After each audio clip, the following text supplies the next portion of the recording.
കൃഷി മാസ്റ്ററിൻ്റെ പുതിയൊരു ലക്കത്തിലേക്ക് എല്ലാവർക്കും സ്വാഗതം.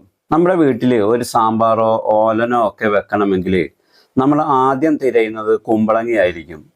നല്ല നാടൻ കുമ്പളങ്ങ കിട്ടിയാൽ കേമമായി. വിഷമടിച്ച പച്ചക്കറികൾ കടയിൽ നിന്നും വാങ്ങി മടുത്തവർക്കായിട്ട് ഇന്ന് നമ്മൾ ചെയ്യാൻ പോകുന്നത് നമ്മുടെ വീട്ടുവളപ്പിൽ എങ്ങനെ വളരെ എളുപ്പത്തിൽ യാതൊരു കീടനാശിനിയോ രാസവളമോ ചേർക്കാതെ കുമ്പളങ്ങ എങ്ങനെ വിളയിച്ചെടുക്കാം എന്ന് നോക്കാം.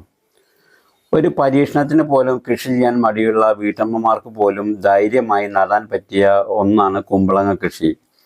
കുമ്പളങ്ങ നടുമ്പോൾ തണലുള്ള സ്ഥലത്ത് നട്ടാൽ കായ പിടിക്കാൻ പ്രയാസമാണ്. നല്ലതുപോലെ വെയിൽ കിട്ടുന്ന സ്ഥലത്ത് വേണം കുമ്പളങ്ങ നടാനായിട്ട്.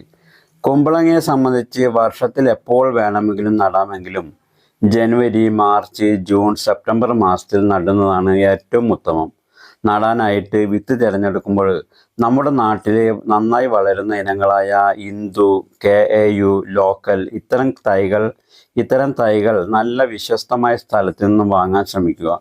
വിത്ത് നടുന്നതിന് മുമ്പായിട്ട് പെട്ടെന്ന് മുളച്ച് കിട്ടാൻ വേണ്ടിയിട്ട് തലേ ദിവസം രാത്രി അല്പം കഞ്ഞിവെള്ളത്തിലോ അതല്ലെങ്കിൽ സ്യൂഡോമോണസ് ലായനിയിലോ കുതിർത്തി വെക്കുന്നത് നല്ലതാണ്. ഇത് കീടബാധയെ പ്രതിരോധിക്കാനും സഹായിക്കും. നമ്മൾ നിലത്ത് നേരിട്ട് നടുകയാണെങ്കിൽ കുഴിയെടുത്ത് അതിൽ മേൽമണ്ണും ചാണകപ്പൊടിയും കുറച്ച് ചാരവും ചേർത്ത് ഇളക്കി പോട്ട് മിക്സ് തയ്യാറാക്കണം. ഇനി നമ്മൾ ഗ്രോ ബാഗിലാണ് വിത്തുകൾ നടുന്നതെങ്കിൽ 16-16 സൈസ് ഗ്രോ ബാഗെങ്കിലും എടുക്കുന്നതാണ് നല്ലത്. മണ്ണ്, ചാണകപ്പൊടി, ചകിരിച്ചോറ് എന്നിവ തുല്യ അളവിൽ കലർത്തി ഗ്രോ ബാഗ് നിറക്കണം. ഒരു ഗ്രോ ബാഗിൽ 3-4 വിത്തുകളൊക്കെ നടാവുന്നതാണ്. മുളച്ചു വരുമ്പോൾ ആരോഗ്യമുള്ള 2 തൈകൾ മാത്രം നിർത്തി ബാക്കി മാറ്റി കളയണം. വിത്ത് നട്ടു കഴിഞ്ഞാൽ ദിവസം രാവിലെയും വൈകിട്ടും വെള്ളം കെട്ടി നിൽക്കാത്ത വിധത്തിൽ ചെറുതായൊന്ന് നനച്ചു കൊടുക്കേണ്ടതുണ്ട്. വിത്തുകൾ മുളച്ച് 10-15 ദിവസം കഴിയുമ്പോൾ 4-5 ഇലകൾ വന്നിട്ടുണ്ടാവും. ഈ സമയത്താണ് ആദ്യമായി വളം ചെയ്യേണ്ടത്. വീട്ടമ്മമാർക്ക് വലിയ ബുദ്ധിമുട്ടില്ലാതെയും ചിലവില്ലാതെയും കൊടുക്കാൻ പറ്റുന്ന ചില ജൈവ വളങ്ങളെ പറ്റി ഞാൻ പറഞ്ഞു തരാം. ചാണകപ്പൊടി അല്ലെങ്കിൽ ആട്ടിൻ കാഷ്ടം.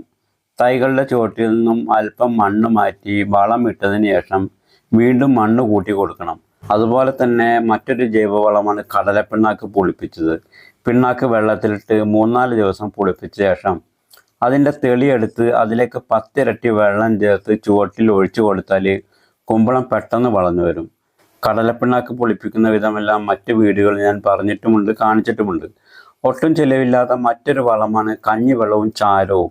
അടുക്കളയിലെ കഞ്ഞിവെള്ളവും അല്പം അടുപ്പ് ചാരവും ചേർത്ത് കൊടുക്കുന്നത് കുമ്പളം പടർന്നു വളരാൻ ഏറ്റവും ബെസ്റ്റാണ്. വള്ളി വന്നു കഴിഞ്ഞാൽ പന്തലിൽ കയറ്റി വിടാം. ഞാനിവിടെ മുരിങ്ങ മരത്തിലാണ് കയറ്റിയിരിക്കുന്നത്.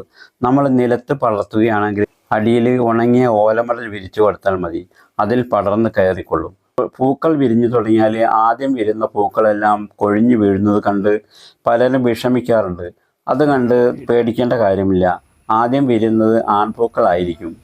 കുറച്ച് ദിവസങ്ങൾ കഴിഞ്ഞാൽ ഒരു ചെറിയ കുമ്പളങ്ങയോട് കൂടി പെൺപൂക്കൾ വിരിയുന്നത് കാണാം. നമ്മൾ കൃഷി ചെയ്യുന്നതോടൊപ്പം കീടങ്ങളെയും ഓടിക്കേണ്ടതുണ്ട്. കുമ്പളങ്ങയെ ബാധിക്കുന്ന പ്രധാന വില്ലന്മാർ വണ്ടുകളാണ്. ഇലകൾ തിന്ന് നശിപ്പിക്കുന്ന വണ്ടുകളെ കണ്ട ഉടൻ തന്നെ അതിൽ നശിപ്പിച്ച് കളയണം. വേപ്പെണ്ണ, വെളുത്തുള്ളി മിശ്രം സ്പ്രേ ചെയ്യുന്നത് വളരെ നല്ലതാണ്.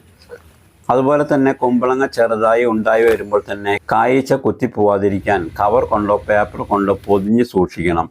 വീട്ടമ്മമാർക്ക് ചെയ്യാൻ പറ്റിയ ഏറ്റവും എളുപ്പമുള്ള വഴിയാണ് കവർ ചെയ്ത് കൊടുക്കുക എന്നത്.